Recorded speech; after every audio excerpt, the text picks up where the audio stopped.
Hi, I'm Dr. Kenton Bruce Anderson, and I'm coming to you today from the Batik Factory in Taluk Bahung near Penang, Malaysia, where I have been creating a series of silk sari artworks titled The Penang Moon as a group. This is the story of the third foundational bottom panel titled Tiger Moon, a tribute to the two women who are my spiritual and artistic foundations, Dolores Bedrosky and Mary Helen Ersman, my Aunt Mary. Both women loved the moon. Dolores told of leaving her astral footprint on it, and Aunt Mary often told me she hoped God would let her stop by there on her way home to glory one day. Today is for them. Low on the horizon, over the beaches of Batu Ferengi, hangs the glowing ball we call the Penang Moon. No one saw it first emerge, and no one will see it fall from the sky.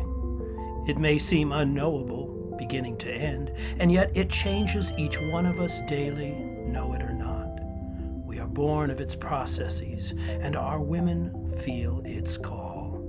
Today I will finish creating a moon for you, and at the end, show you how we process it as well. Climb on board my spaceship to the sky with Dolores 11, Aunt Mary, and me. Here is a study for a moon crater effect that I'm looking for. Now the gold in this is wax, and there are multiple layers of this wax. So what I was working with here is a monochromatic grayscale.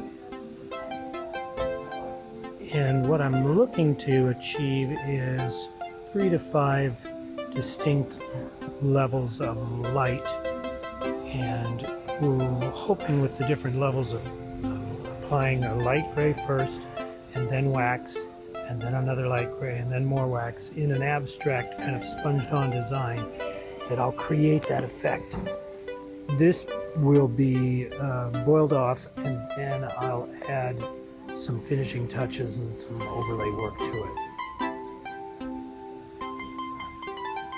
This again is just a study for a much bigger piece, or for inclusion in a bigger piece, the technique.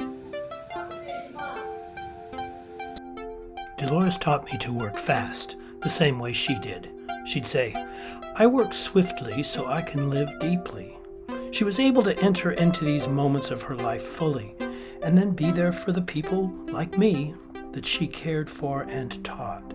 She saw herself first and foremost as a teacher, and I am the teacher I am today because of her patience, her acceptance, and her encouragement.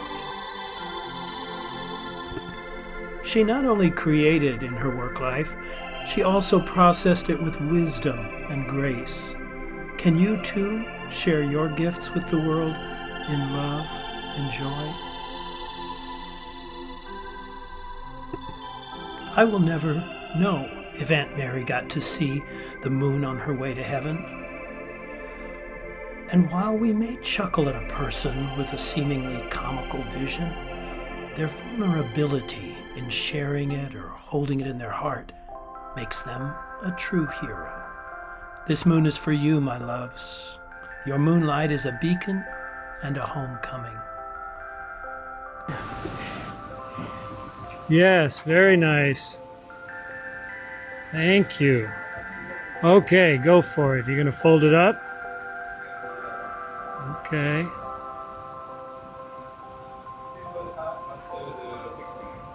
Okay, so this is where we're going to go and dip it into boiling water. Is it okay if I have you on videotape? Okay? Okay. What is your name? Marina. Marina. Thank you, Marina. Okay. Perfect.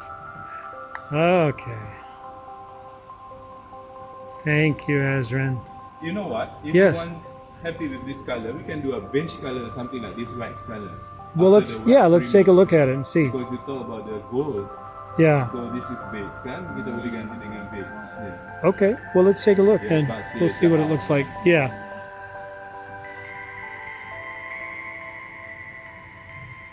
So Perfect. Okay. So, gentlemen, thank you for walking me through this process. We're on video now, so can I ask you, first of all, what is this chemical that we're putting this fabric into? Sodium silicate. And is it suspended in water or oil? Not oil. Just, That's sodium silicate. just a sodium silicate. So you're pulling it through the ooze. It's kind of a slaggy looking material. You roll it out on that bar and squeeze out the excess. Is this the same process and the same material you use for all fabrics? Yes, all fabrics. Okay. So cotton and rayon and silk all have the same. And is it kind of fixing the color underneath the wax or behind the fabric? Or how is it getting in below the wax to get to the dye? No, below wax cannot go there. So it doesn't fix the color that's under the dye, or does it fix it from the back? If you have to do the wax inside the fix, you do the fix first and do the wax. Oh, okay. That's going to be interesting.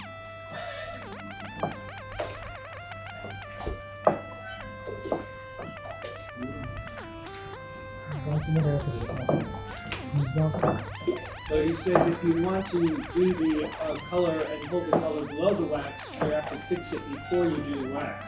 So I don't know if that's what's going to happen here. It's going to turn everything white under the wax and we're not going to get the multiple layers of gray that we get, but we're going to find out.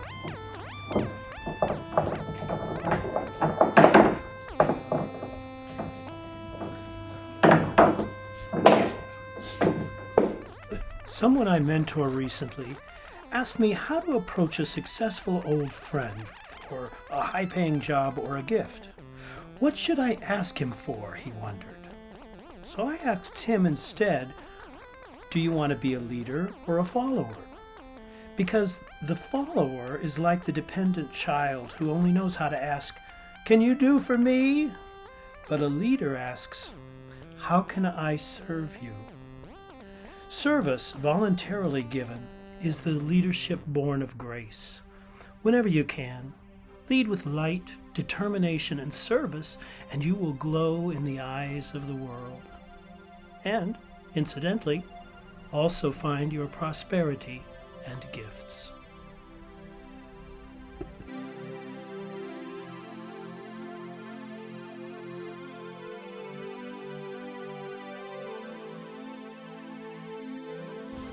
Here, by the way, are the moons of Jupiter Penang Moon series, the triptych series, standing up while they're having the fixative on them, and they've just kind of covered it with plastic, as you can see there, and they're letting that drain down.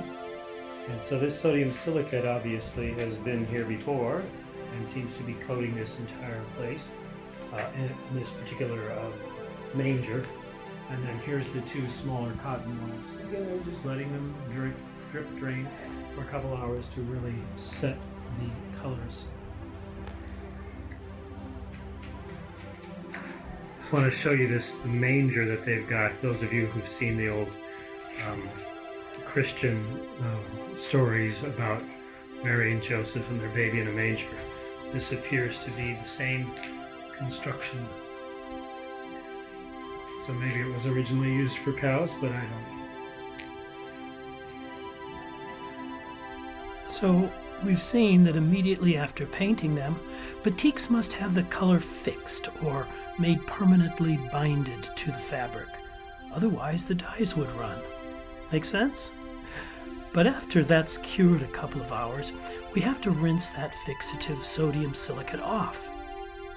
With grace and finesse, Dean and Fazle carefully, methodically pull the fabric of the rolls into neat accordion folds and then, like dancers, rhythmically pulse the folds through the rinse water. They remove the sodium without any scrubbing motions which might disturb the wet fabric or diminish the threads or even break down the wax formations, like watching an underwater ballet. Then, into the boiling cauldrons, like watching the witches of a Macbeth play.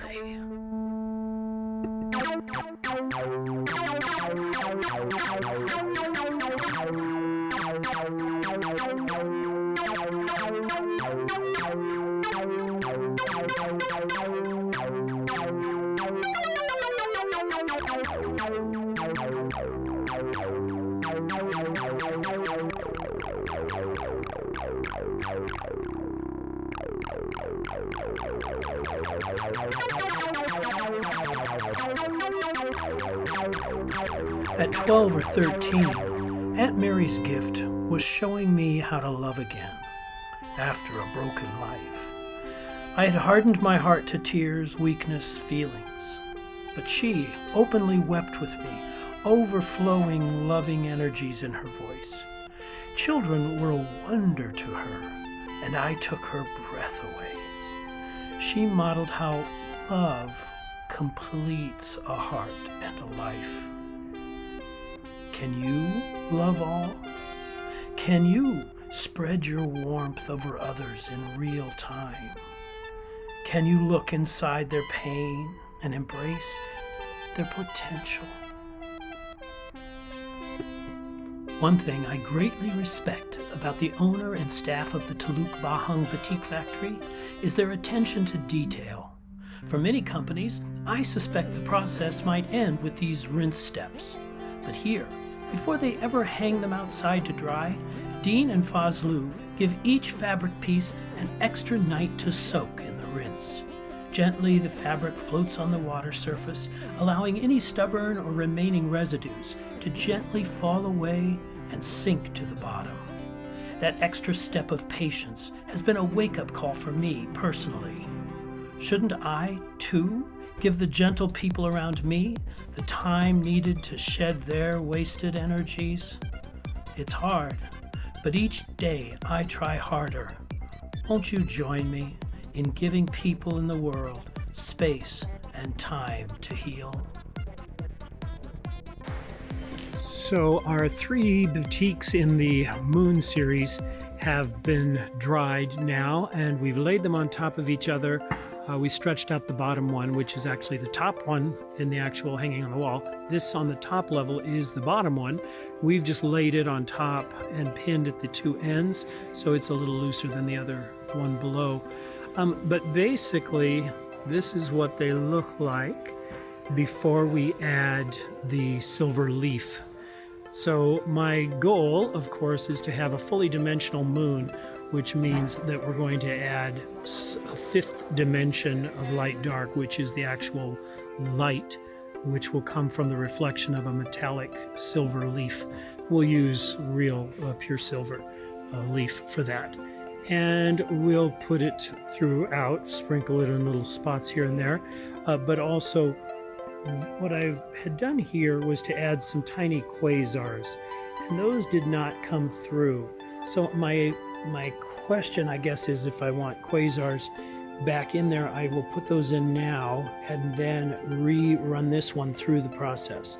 Quasars are only on this bottom one. And then I could even add quasars later in the glue, depending on whether the technique will hold. And so that's kind of what we're doing, is we're just examining them as they've come out, and we'll go from here and start playing with them.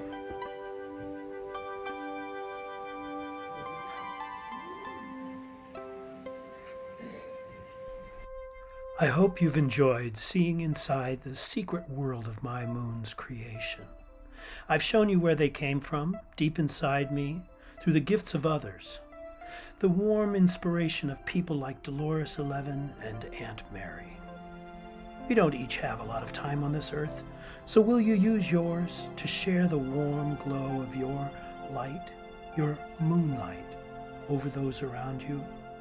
Can you see it's not enough just to dream the colors of your art or your life in a vacuum, but we must also find our way to process them lovingly, with care, with help from and to help those around us in our world. To the moon, all of us.